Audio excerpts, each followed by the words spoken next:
tell if a game is a cozy game?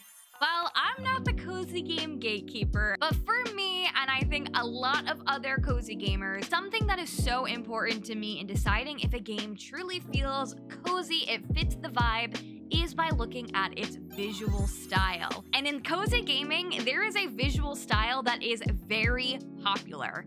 It's called pixel art, and you might be familiar with this art style if you've seen games like Stardew Valley. Now, I personally actually really love pixel art style games, but so many of you have told me you will not play pixel art cozy games, either just because, you know, you don't like the style, it doesn't fit what you think of as comforting and relaxing, but many of you tell me it actually hurts your eyes. So today's video was inspired by one of you who asked me to make a cozy game list video of amazing cozy games that are not pixel art games.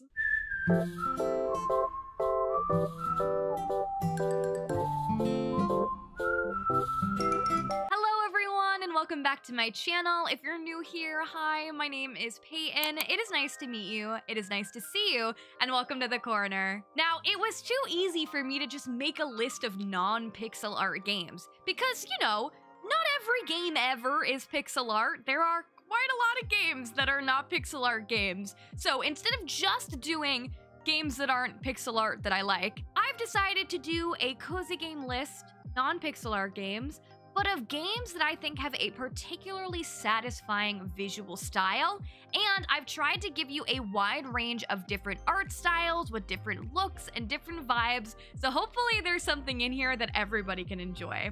Today's list is going to feature 10 games, 5 of which you can play right now, and 5 of which that are upcoming and for you to wishlist and get excited about. But before we get into it, please be sure to click the lovely little like button as well as subscribe for more cozy, chaotic content. Okay, I will shut up. Let's get into it.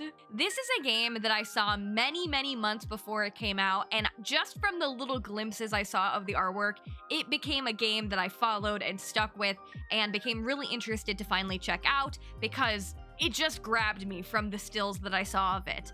This game is perfect if you love watercolor specifically, and this game is called DORDOGNE. DORDOGNE is a short narrative game that features a stunning watercolor art style that will take you through a heartwarming journey of collecting lost memories. In the game, you'll play as Mimi, and you'll get to explore the precious recollections of your childhood and the times you shared with your late grandmother.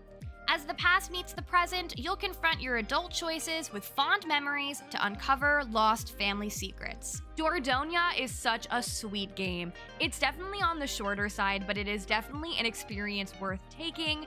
I had a lot of fun checking it out, and I just think it has such a satisfying look to it. Now, I'm not an art person, but to me, there's something about the watercolor and how it looks that reminds me of the narrative that's happening in the game. There are certain parts of the watercolor that are darker, there are some parts that are more faded and more watery, of course, and this is a game all about memory and recollection, and I just think it fits really well for the game, and it's really satisfying to walk through. It's not a game that's just point and click, you definitely get to engage, and I feel like it's absolutely an artistic masterpiece and definitely very cozy. The next game on the list is actually a game you've never seen me play or talk about on the channel before, but it's a game that I have been loving. I actually missed it when it first came out, but when I started seeing the art style of it, it really stayed with me, and I made sure to include it on my to play by the end of the year list, and I finally started playing it, and it has not disappointed. This game has such a pleasing color palette with shades of pink, purple, and blues. It gives you a really cool, dreamlike atmosphere. It is very relaxing, and this game is called MELATONIN. MELATONIN is a rhythm game about dreams and reality merging together. It uses animation and sound cues to keep you on beat without any intimidating overlays or interfaces. In the game, you'll harmonize through a variety of dreamy levels containing surprising challenges, vibrant music, and of course, beautiful hand-drawn art. I love the vibe of Melatonin so very much. They really do so much with such a limited palette of colors, but it really transports you into another world. There's something really cozy about this game compared to what kind of game it is. I don't really like rhythm games most of the time because they stress me out and I'm bad at them. But this rhythm game is, while difficult, it is definitely really relaxing, and I think the visual style is one of the major reasons why. The music is also really satisfying, and the beats are kind of easy to follow, and they're comforting. I think that the simplicity of the interface and figuring out what you need to do to stay on beat being so simple and easy makes it a lot cozier, and I think it makes it more inviting for players who might not be used to rhythm games like this one. They also do a really good job of making the game easier if it's a little too hard for you, which I maybe have taken advantage of sometimes. But overall, I really have been enjoying this game, and it's definitely one to check out, especially if you're interested in a dreamlike hand-drawn world. The next game on the list is yet another 2D art style game, but this one takes on a little bit of a darker vibe. And this game is one of the most beloved cozy games ever for a reason, so if you have not checked it out, definitely do that. This game is called Night in the Woods. Night in the Woods is an adventure game focused on exploration, story, and character, featuring dozens of characters to meet and lots to do across a lush, vibrant world. The story follows college dropout May, who returns home to the crumbling former mining town of Possum Springs, seeking to rescue her aimless former life and reconnect with the friends she left behind. But things are not the same. Home seems strange now, and her friends have grown and changed. Leaves are falling, and the wind is getting colder, and stranger things are happening as the light fades. And also, there's something in the woods. I love Night in the Woods. Admittedly, I have not finished it yet because I'm the queen of not finishing any games I start. But this game is so captivating. I really love this style of game that it is, where it is definitely a narrative-driven game, but it's not just a visual novel that you're pointing and clicking through. There's a lot to interact with. There are places to go, people to see, mini games to interact with, and the story is really relatable and interesting. And the art style is one of my favorite parts of the game. It does take on a little bit of a darker vibe, but the 2D art style that it's in gives me kind of like twisted children's book illustration, and I kind of love that. I feel like it really is telling the story of coming of age and growing up, and we're seeing that through cute animals that also feel real and realistic, but also whimsical and fun. This is a great game. People love it. It's no secret. And I think the art style is definitely something that lends to the overall appeal of it. The next game on the list is one of my favorite cozy games of all time. You're probably sick of me talking about it by now if you've been around the corner, but this game has such a great art style, I think, because it blends both 3D animation as well as 2D portraits, so you get a little bit of everything, and everything is done so well. This game is called Coral Island. Coral Island aims to be a newly reimagined version of the classic farming sim game. Complete with everything you already know and love about a farm sim, Coral Island does that, but then a billion more things. The story follows your character who has just moved back to Starlit Town, a town that has been completely destroyed by an oil spill. This town is on an island, so it is completely covered in oil and has left all of the townsfolk completely in disarray. Not only is it your job to run the farm, but it's also your job to bring the magic back to Coral Island by cleaning up the ocean, getting to know other NPCs and helping them out, and maybe even offering some items to a local goddess. The game features a wide amount of different NPCs who you can get to know, befriend, and maybe even romance if that suits your fancy. In addition to this, you'll also have the opportunity to expand and customize your character and your farm, making something completely like you've never seen before in a farming game. Now, I love Coral Island for a multitude of reasons, and you can watch my reviews and my streams of it to find out more about why I like the game so much. But notably, I have always gone on the record to say the characters are my favorite part of the game. And specifically, I really love the 2D portrait style. it's interesting because they are stagnant. Like, they're not like, you know, their mouths aren't moving. They're different poses that change, but there's so much conveyed through the different poses. The characters have different outfits for the seasons. There's so much you could tell about their personality just from their outfit changes. And the portraits aside, the 3D world that you're engaging with is so beautiful. I feel like there are so many dimensions to it. There's the trash-filled underwater that then becomes the beautiful Merfolk Kingdom. There are the different mines. There are the lovely places around town. The interiors are gorgeous. The farming equipment you have is really cute as well. The animals are fun. A lot of farming sims are pixel art, so this is a really great example of a farming sim game that does not include pixel art, but does still have really exciting art. This next game is all about the visuals. It's actually a puzzle game with no words, and it's all about matching up visuals. This one's perfect if you like a pleasing, more pastel and simple art style. This one's called A Little to the Left. A Little to the Left is a cozy puzzle game that has you sort, stack, and organize household items into pleasing arrangements, while you keep an eye out for a mischievous cat with an inclination for chaos. A Little to the Left is an intuitive puzzler with 75+ satisfying messes that need your help to tidy. I love A Little to the Left. It is a really fun puzzle game that I think is the right amount of difficulty. It's definitely difficult, it's not too easy, but it's not too difficult where you don't want to play it. And one of the most interesting things about the game is there's no dialogue. It just gives you the items, and you need to figure out, okay, what do they want me to do? What is the puzzle, and how can I solve it? So that being said, the visuals are really important, and I think they do such a great job of making household items feel cozy and cute and unique. I mean, I, in my real life, don't want to organize my cleaning products, but you know I do in this game, so I think that tells you something about its visual style. Now we're gonna get into some upcoming cozy games with gorgeous art styles. This first one is a game that I checked out the demo to recently, and oh my gosh, this art style is absolutely unique and beautiful, and perfect if you are an artist because the game is all about art. This game is called Ate. Ate is a relaxing painting game that mixes exploration, creativity, and story elements. You'll get to step into the shoes of a budding painter who travels abroad to Montreal for a summer.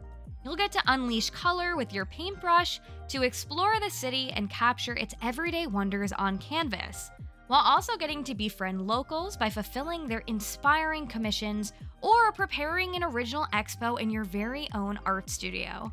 This game is a deeply relaxing game with no failure and no pressure. There is no time limit, no wrong way to paint something, and no order in which to complete or explore the quests. You could take this game completely at your own pace and paint as you please. While I only got to play a little bit of the demo because I was having some issues when I was streaming it, I enjoyed it so thoroughly. You start out in this black and white style world that you eventually fill with beautiful watercolor.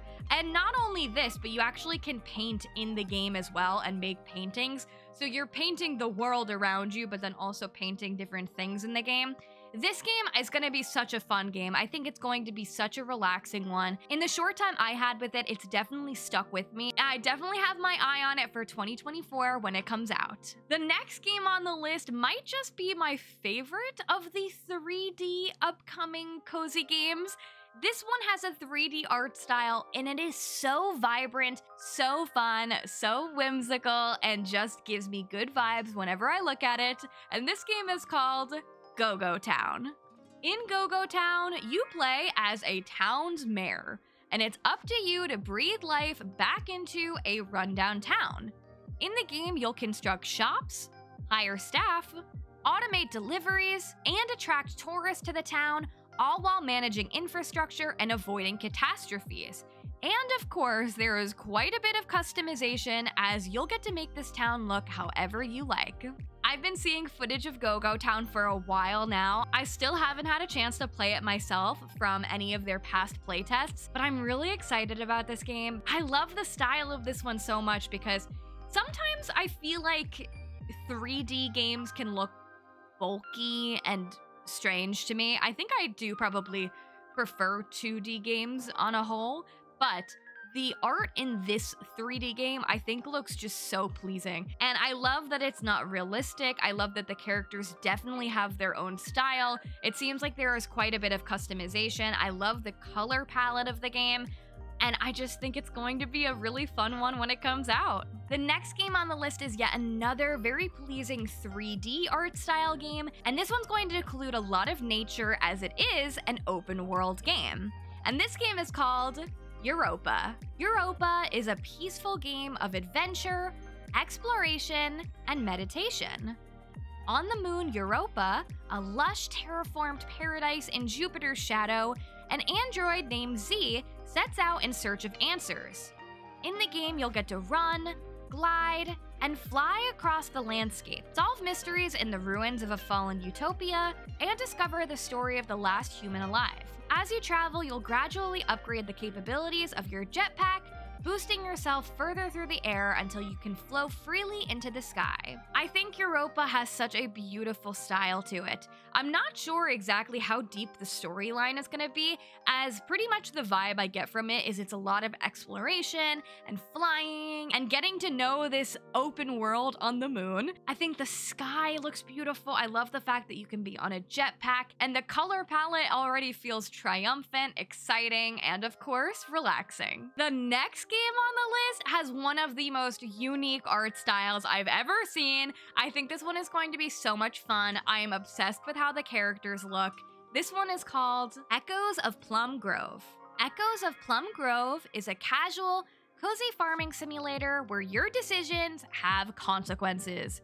What to plant, what to stock for the winter, and who to befriend will shape not only the town of Honeywood, but the island itself. After washing onto the island shores, you'll find yourself the newly minted owner to a humble plot of land.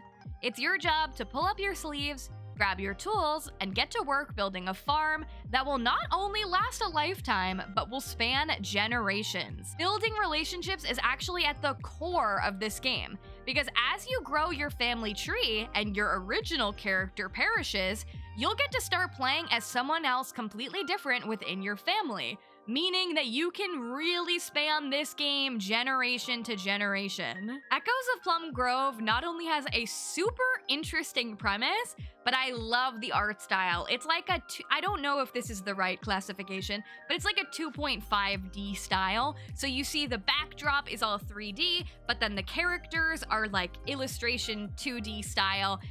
People compare this one to Paper Mario, and you can see the characters moving in a sense that is more 3D, even though they're 2D. It's a mashup of styles that I think is really interesting and works very well, at least in what we can see from the trailer. I love that the characters are very cutesy and simplistic. I think that's a little bit easier on the eyes when it comes to a 2.5D style, because I think it's a lot to take in, and I've definitely seen it done in a lot of games, but there's something very seamless about how it looks in this one. I think it's particularly pleasing, and I definitely don't see a lot of games doing this style, so it definitely feels very unique. And the final game on the list is perfect for you cottagecore, fairycore lovers. It's nature, it's beautiful, it feels realistic, but feels magical. This game is called tinyglade. Tinyglade is a small, relaxing game about doodling castles. You'll explore gridless building chemistry and watch the game carefully assemble every brick, pebble, and plank to your castle. There's no management, combat, or wrong answers. It's just a game where you'll kick back and turn forgotten meadows into lovable dioramas. Now, this game has definitely gone viral. I've heard about this game for so long, and I think it's because of its seamless building style. In so many cozy games, you're locked to a grid where you can't even have diagonal furniture. Animal Crossing New Horizons. And in this game, it really feels like the building process is taken to a whole new level. I love how easy it looks. It just is so relaxing and so calming. This game doesn't seem like it's going to have any story or characters, so it really is all about building beautiful spaces. And so far from what we can see, The beautiful spaces are very apparent, and I want to live there. I want to live in the trailer, I want to live in the world of this game, and I can't wait to build something myself. And there you have it. Those were some cozy games that are not pixel art games, but I do think they have a very particularly pleasing art style. But I want to know your thoughts down below. What's your favorite visual style of a cozy game? Do you like pixel art? Do you not like pixel art? Or do you tend to prefer things like 3D or maybe even watercolor games? Let me know. I want to know your thoughts down below. Thank you so much for being here. Please be sure to click the lovely little like button on your way out, and I will see you in the next one. Bye-bye!